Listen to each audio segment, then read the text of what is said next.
bagaimana keadaan keluarga saya. Itu yang terbayangkan. Kenapa? Karena pada waktu itu beberapa hari sebelumnya saya masih kontak dengan mereka. Saya punya bayi berumur 8 bulan dan istri. Kami hidup hanya bertiga di rumah kami.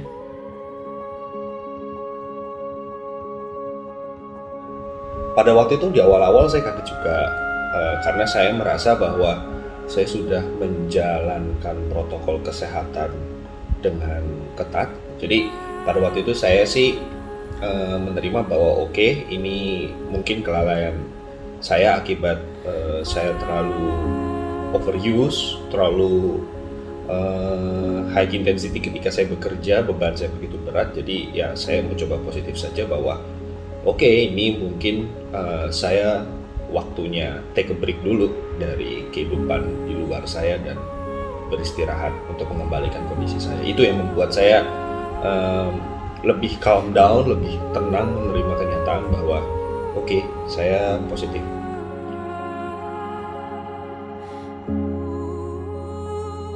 Jadi saya pernah merasakan isolasi di rumah sakit dan juga isolasi di rumah.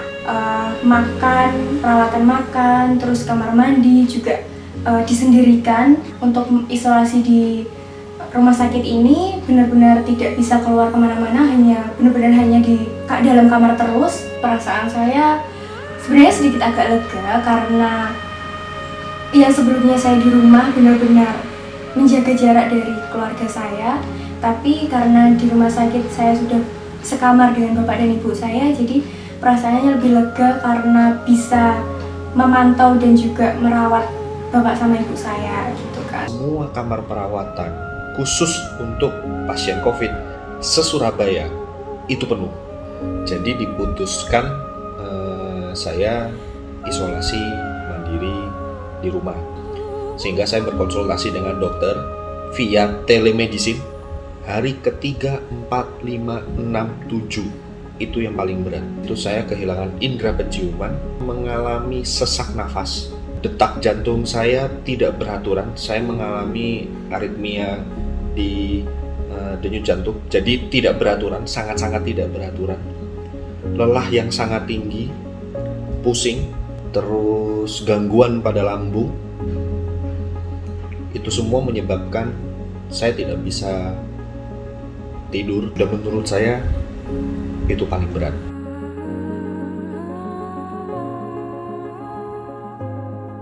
Yang saya lakukan ketika di rumah sakit itu dicek saturasi oksigen, diganti infusnya, minum obat, makan, terus mungkin ada suntik yang obat juga.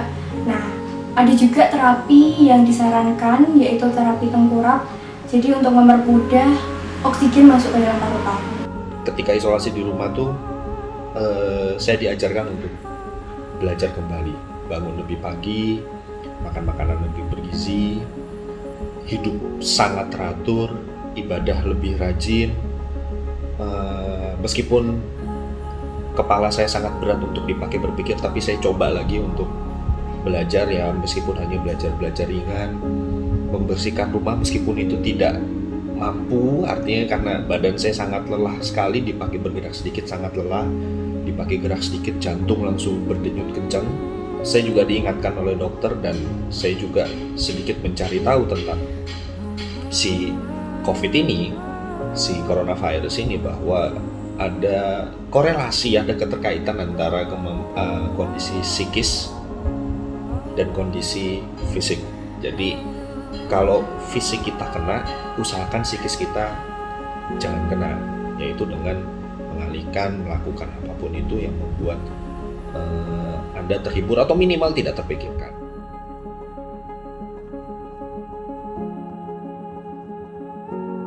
Motivasi saya untuk sembuh adalah karena saya melihat orang-orang sebelum saya yang pernah terpapar COVID dan mereka bisa sembuh.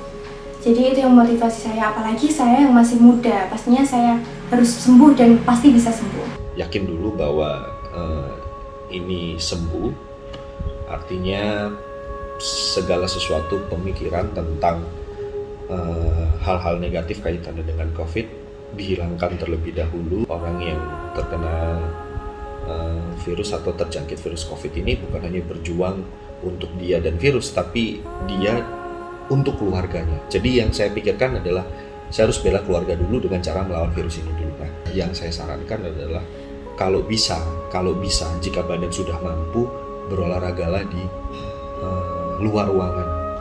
Hiruplah udara atau oksigen dengan baik. Saya juga ingin memberikan saran juga, kontak tenaga kesehatan terdekat. Jangan ditutupi.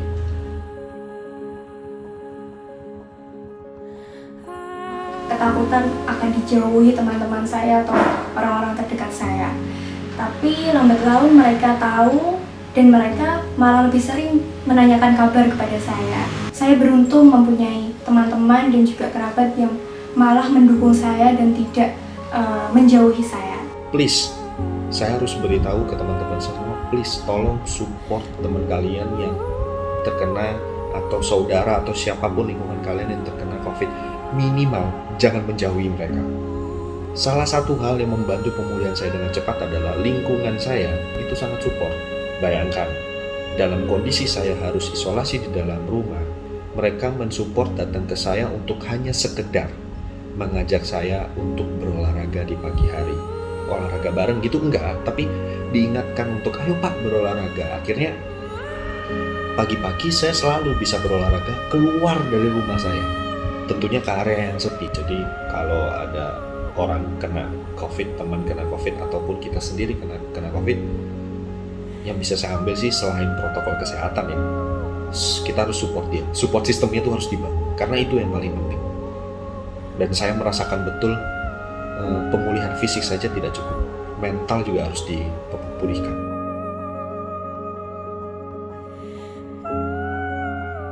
Selalu jaga kesehatan, berpola hidup sehat, tetap patuhi protokol kesehatan, saling jaga satu sama lain, saling menyayangi, dan apabila ada orang terdekat kita yang terpapar COVID-19, tetaplah berbuat baik kepada mereka, tetap jaga komunikasi dengan mereka dan jangan jauhi mereka, karena yang mereka butuhkan adalah bantuan dan motivasi dari kita. COVID-19 bukanlah aib bagi orang yang terpapar, tapi ini adalah ujian bagi kita semua yang harus kita lewati bersama-sama. Ini serius, COVID itu tidak enak. Saya termasuk orang yang rajin berolahraga. Mestinya badan saya, imunitasnya tumbuh, bugar. Sudah menjalankan protokol kesehatan, saya tetap kena. Kita semua wajib untuk menjaga badan, imunitas dengan cara melakukan sesuatu yang tidak cukup melelahkan. Ketika Anda positif, lalu Anda negatif, perjuangan Anda belum selesai. Lebih baik mencegah deh. Lebih baik mencegah, yaitu dengan cara protokol kesehatan. Masker, dan masker. Itu kunci sebenarnya. Lalu jaga jarak, hindari kerumunan. Rajin-rajinlah untuk men-hygiene diri sendiri. Ingat bahwa coronavirus ini tidak hanya berdampak kepada Anda sendiri, tapi juga berdampak kepada keluarga Anda. Akan banyak dinamika konflik yang akan datang kepada Anda kalau Anda semua terjangkit virus ini, dan itu yang saya rasakan kemarin. Jadi pesan saya, lebih baik mencegah.